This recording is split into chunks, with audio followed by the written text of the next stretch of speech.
Kia Sportage, 2021 год, подготовка к путешествию. Вот. Вес машина я почти химическая сделал сам. Ну, химическая мне сказали, конечно, цена космос. Самый дешевый от 8000 рублей. Вот. Багаж. Да, багаж я почти почистил. Багаж чистый. Очень хорошее средство. Вообще вот 4 штук, она стоит около 800 рублей. Ну, пока я еще вот чищу дальше, да, вот идет очищение. Вот.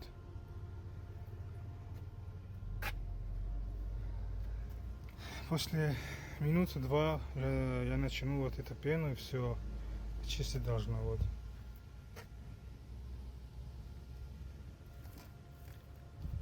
В принципе, вот так.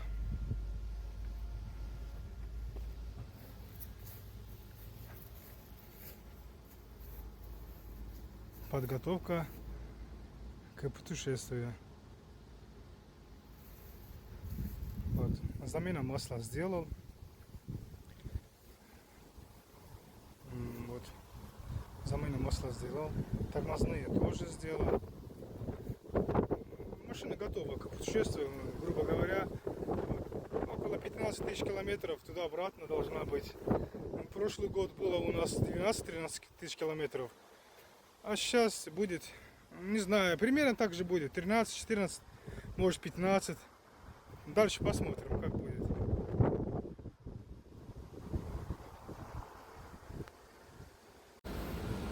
Ну и что, ребята, Kia готова на дорогу. Все, я рейлинг вот поставил, багажи. Бокс я поставлю, наверное, понедельник поставлю. На работу я поставлю, короче. Вот. Получилось как-то вот так. Багажник, я думаю, нормальный вообще, они хорошие багажники. Вот, можете смотреть. В принципе, они надежные, нормальные. Вот.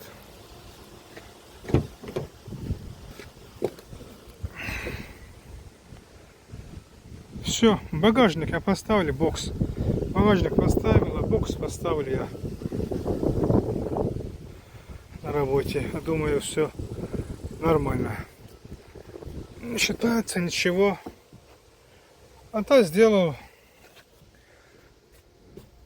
Сама почистил, сама химическая, сам сделал химическое, сам почистил. Так что нормально все. Все, ребята. Всем пока. Удачи мне на дороге. Удачи вам тоже, конечно.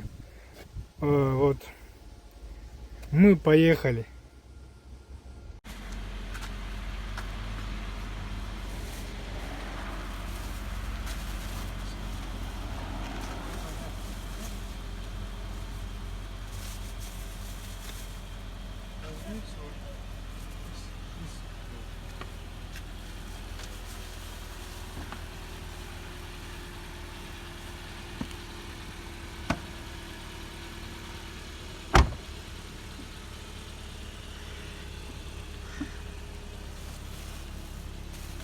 Да, ребята, начинается путешествие. Вот так. Наш холодильничек. Идет туда. Выставляем. Сумки, вода. Стеклоомыватель, термос. Все как у всех.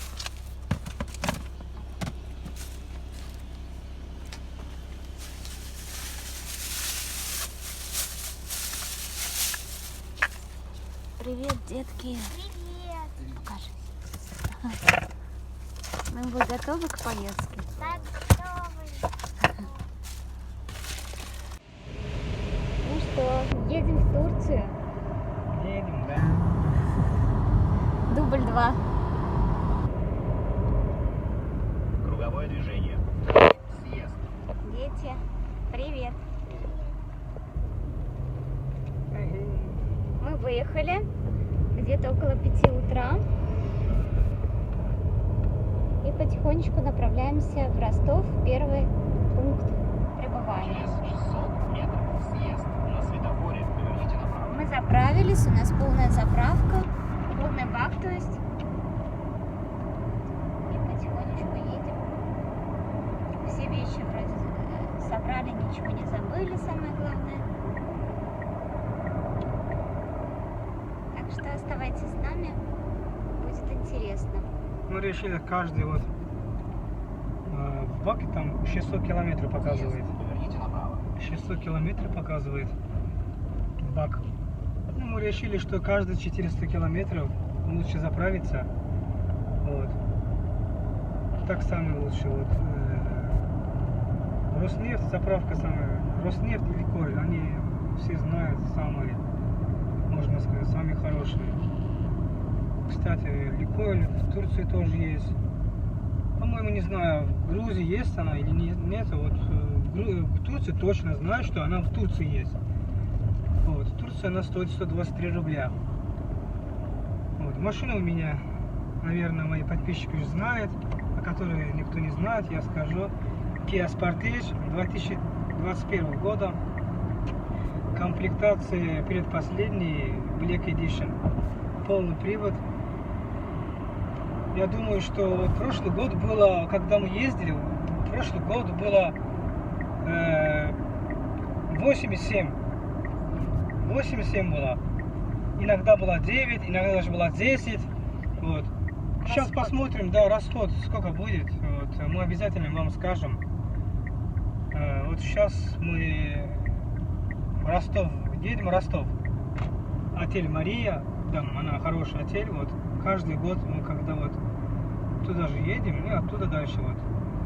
Ростов, а потом и прямо На Грузию. границу. На Да, второй день на границу. А потом там есть город, раньше назвали его Казбек. Вот, там мы забронировали, и там будем ночевать день. Ну, а потом с утра, вот в 5 или в 6,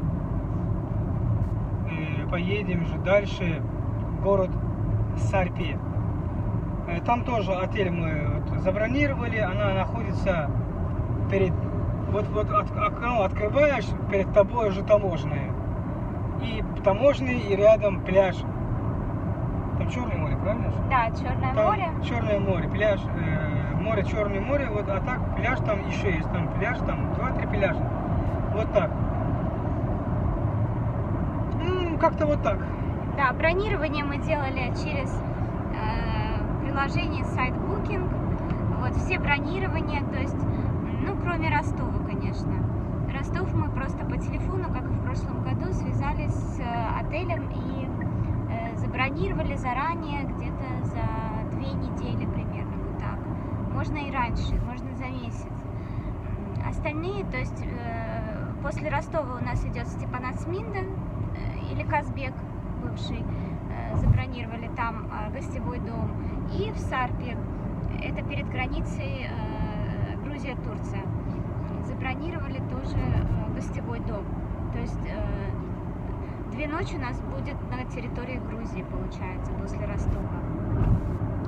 И предпоследняя остановка у нас будет Samsung, как и в прошлом году.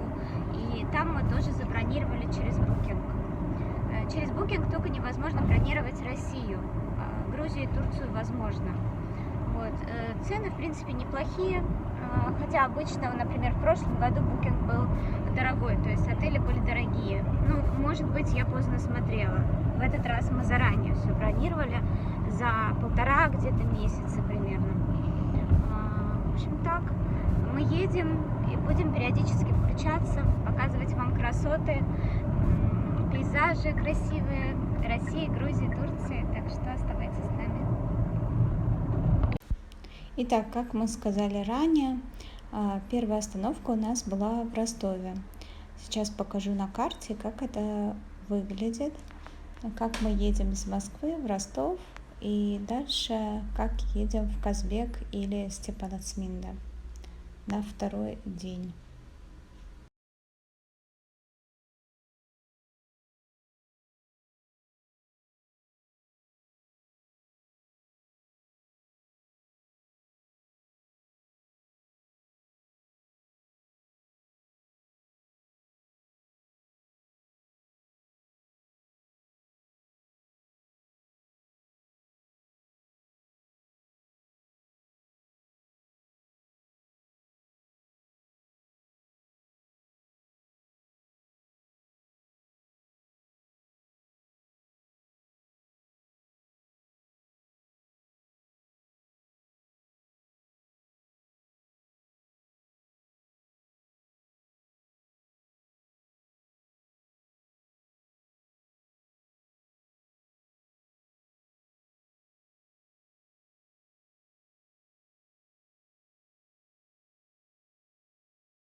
часа мы на дороге. Расход топлива 8,7. Расход топлива 8,7. Нормально вообще. Вот, честно говоря, машина безгруженная, еще семья в машине, да, вот. Расход топлива самый, 1 час 14 минут на дороге. Мы едем, дорога платная. Ну, не очень, честно говоря. Да, дорога платная, но М4 много, дон, но... ям много вообще. Да. Есть, да, есть места, которые хорошие, прям, вот есть хорошие дороги, есть. Но много есть дорог, которые неровные, вот, ямы. Но я хочу сказать, что все равно она лучше, чем бесплатная дорога. Честно, вот она лучше, чем бесплатная дорога. И здесь скорость у меня сейчас 136. Иногда 110 бывает, 120 бывает, что 120, 130 бывает, да, вот. На платке, если без платки будете ездить, то платкой реально будете мучиться, потому что там дорога еще хуже, чем это. Вот неровная, там ямы много.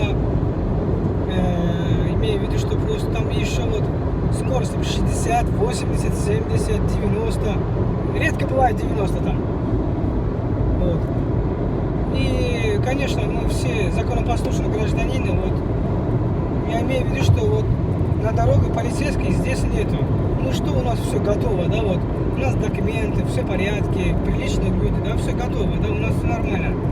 Но дело не в том, что полицейских много, да, мы что-то боимся. Нет, ничего не бояться. Зачем бояться, если ты человек нормальный, если человек ты законопослушный гражданин, да, вот. Просто дело в том, что есть платная дорога, есть бесплатная дорога, там, да, там сотрудники полицейских ДПС, они там много. И может они там будут тебя останавливать часто. Они, если каждый раз ты останавливаешься, да, вот каждый раз останавливаешься, уже 20 минут, 10 минут, 15 минут у тебя уже время отнимает каждая остановка. А на бесплатках, дорога бесплатная, там очень много стоят, вот, да, вот, проверяют. Ну, пусть проверят, конечно, я не против, пусть проверит. Просто дело в том, что отнимает время, уже поздно бывает. А платная дорога такая, здесь, честно скажу, здесь вообще полицейские, если они есть, они почему-то, они вообще не останавливают тебя. Они вообще очень редкость, вообще, они в постах бывают. Пост ДПС, да, там они стоят, очень редко. И они вообще тебя не останавливают. Так что плюсов на платных дорогах, плюсов очень много.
Спиридон, как и в прошлом году, в отель Мария. Не буду подробно его снимать, потому что уже снимала в предыдущем видео, можете посмотреть на канале. Все, в принципе, то же самое, такой же номер у нас будет стандартный.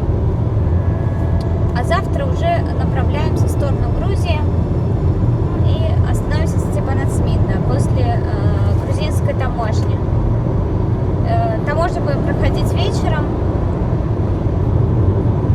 Я надеюсь, что с успехом и без пробки. Хотя говорят, что сейчас там по несколько часов стоят люди. Но в прошлом году было так же говорили. В итоге мы прошли за 40 минут. Никому не надо верить, потому что прошлый год сказали, вот, я не говорю, что все врут, но просто я хочу сказать, что вот не надо вот верить. В сайтах не надо верить, никому вообще. Потому что, знаете, прошлый год сказали, что, не знаю, этот год может так же будет, может вообще без пробка будет. И сколько дней я смотрю вот этот сайт, вот захожу я в сайт, там показывает, кто-то говорит 5 часов, а кто-то говорит 13 часов. Вообще одна девушка сказала, что час мы прошли. Ну как верить, правильно? Вот посмотрите, девушка вот недавно проехала таможенный, она говорит, за час мы проехали по таможне, грузинский и российский проехали таможенный. А другие говорят, за 5 часов, за 6 часов. И еще кто-то был, что сказал 13 часов. Ну, кому как повезло, наверное. Ну, не знаю, да. Я не говорю, кто-то люди врут. Нет, я не могу сказать, судить не могу я кого-то. Просто вот, просто езжайте и все, ничего, назад не смотрите, езжайте, все. Как и будет, так и будет. Как суждено, так и будет. Привет. Привет.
Вдали виднеется Пятигорск.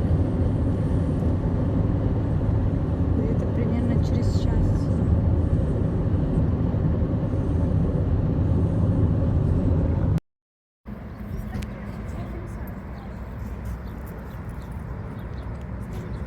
34 градусов. Можно сказать, у нас в России самая последняя остановка это Пятигорск. Вот. Гора там. Вот, и здесь остановим. А вот там машина стоит. Под солнцем колес. Нету типа тени, чтобы остановить его там. Вот. Заехали к KFC кушать. Покушали. Мама тоже покушала. Это город такой. На самолетик.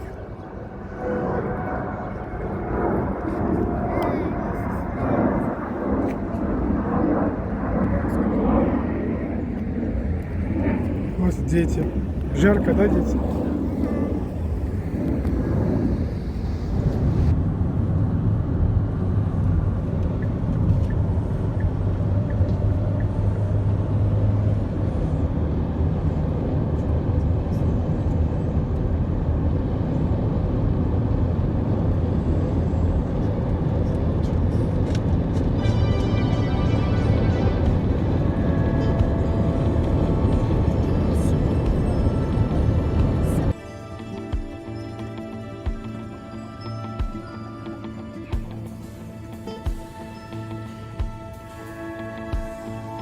Мы приближаемся к Владикавказу.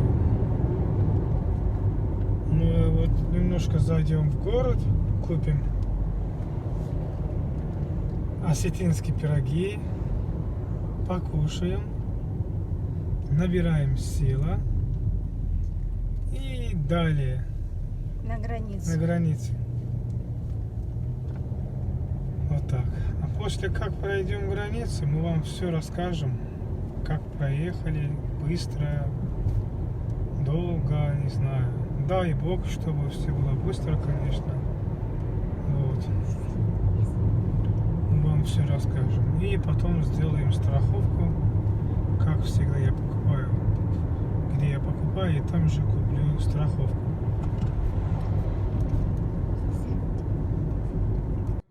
На платной дороге было потрачено 4500 рублей по России.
Çayını iç açalım. Ha?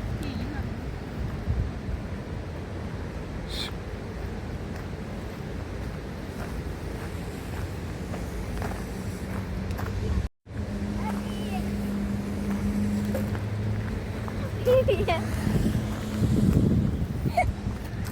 Что с тобой? Мне камень хотел взять. Ну и найди себе камни.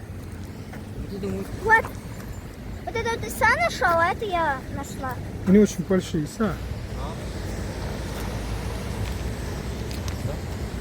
Здесь вы видите кадры, когда мы уже прошли границу российско-грузинскую, российскую за 35 минут, грузинскую за 40 минут.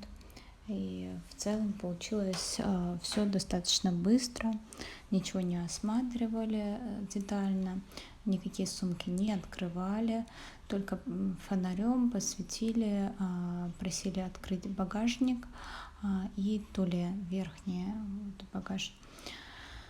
И все посветили фонарем, внешне сверху осмотрели и не более того. Ни к чему не придирались, ничего не спрашивали.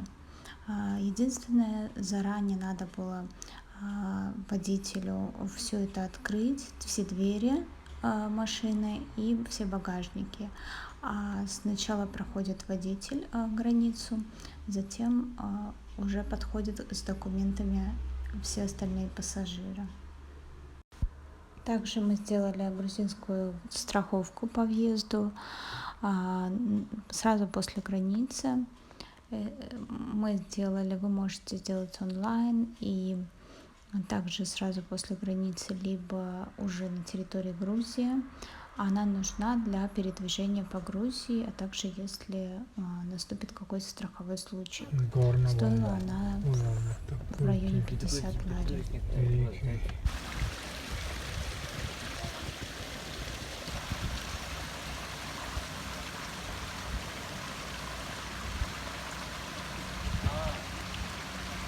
Ну не камень, не мягко, он мягкий. Это соль. Ага. Нам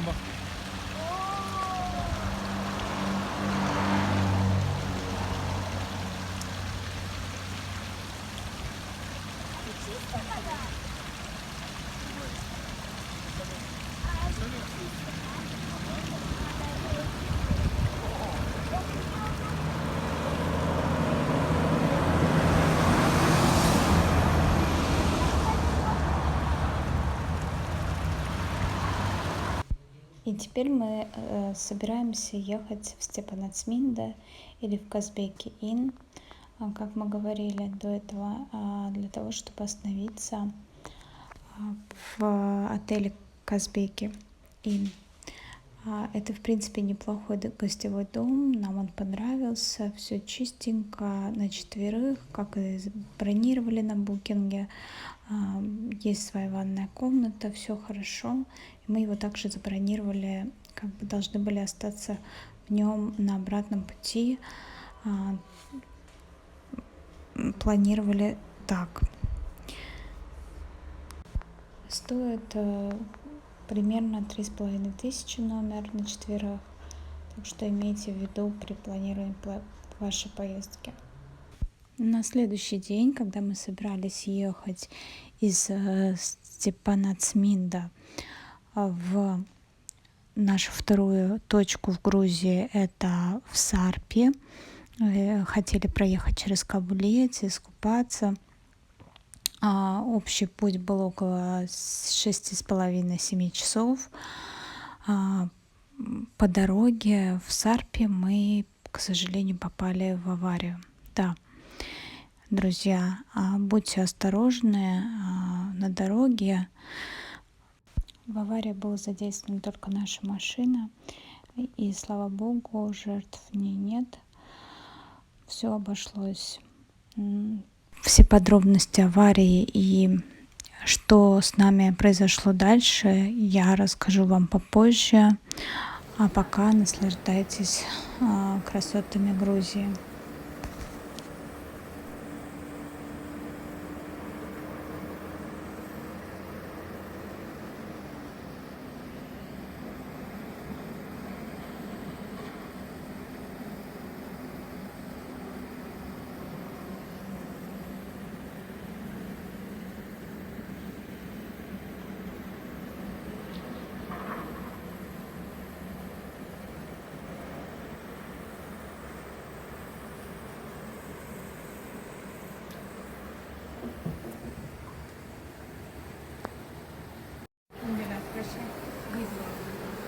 Вот так вот красивая Грузия.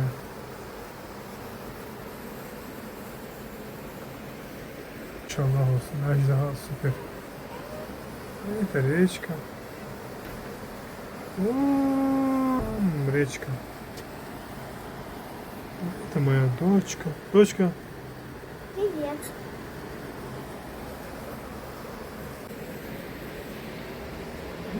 Пойдем.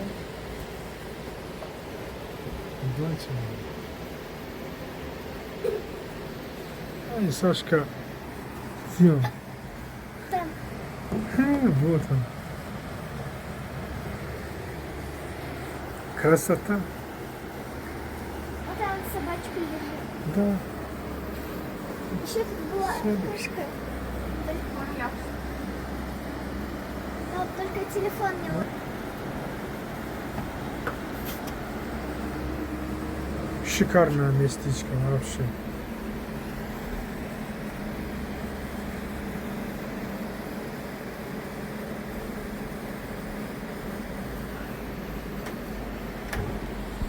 И это, получается, была у нас самая последняя остановка в нашем автопутешествии. А дальше на трассе Стелла Стеги.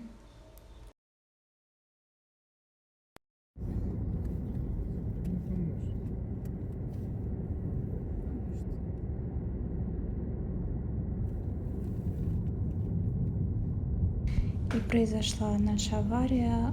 Мы выехали на автобан, врезались в железный забор, получается. Фото и видео аварии я не буду сюда выставлять, потому что я думаю, что это неуместно. Достаточно тяжелое зрелище. В итоге никто не пострадал в этой аварии, слава богу.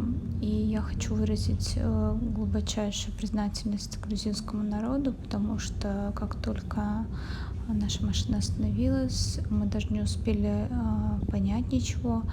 Мы были в большом шоке, и нас вытащили проезжающие мимо, сразу остановились, вытащили нас. Дали нам воды, очень много водителей остановились. Они говорили на разных языках, и на грузинском, на русском, и на турецком. То есть дали нам сразу воду, вызвали службу 112, полицию. Скорая приехала, полиция сработала очень грамотно, хорошо. Они сфотографировали место аварии, проверили водителя на алкоголь, хотя я сказала, что водитель не пьет.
И вот прошло уже более 2,5 недель. Я хочу сказать, что все с нами действительно в порядке, ни у кого никакие симптомы не проявились, мы не обратились в итоге в стационар ни в Грузии, ни уже в России. Все хорошо. И у взрослых, и у детей. А с машиной, к сожалению, все грустно. Она не подлежит восстановлению. Мы показали ее в автосервисах в Грузии. Мы показали видео и фото и в России тоже нашим знакомым, которые занимаются ремонтом машин. И они все в один голос сказали, что там уже ничего восстановить, к сожалению, нельзя. Поэтому мы решили сделать так. Для того, чтобы привезти в Россию машину, на тот момент у нас попросили за эвакуацию заплатить 170 тысяч рублей примерно. От 150 до 170. Смысла, то есть, не было. Также был вариант сдать в утилизацию, но для того, чтобы сдать в утилизацию и получить документ об утилизации, нужно было растаможить. На тот момент это тоже были не маленькие деньги, да. Мы, конечно же, отказались от этого всего, и был третий вариант – это подарить нашу машину государству Грузии. Так, к сожалению, мы так и поступили, к сожалению, потому что очень печально было это делать, но пришлось. Это был самый бюджетный вариант на тот момент, и таким образом вы получаете документ о том, что машина подарена государству, и вы ее сможете потом снять с учета в России на основании этого документа. А вам я желаю здоровья вашим близким, хорошей дороги, чтобы у вас не было таких ситуаций никогда. Всем пока.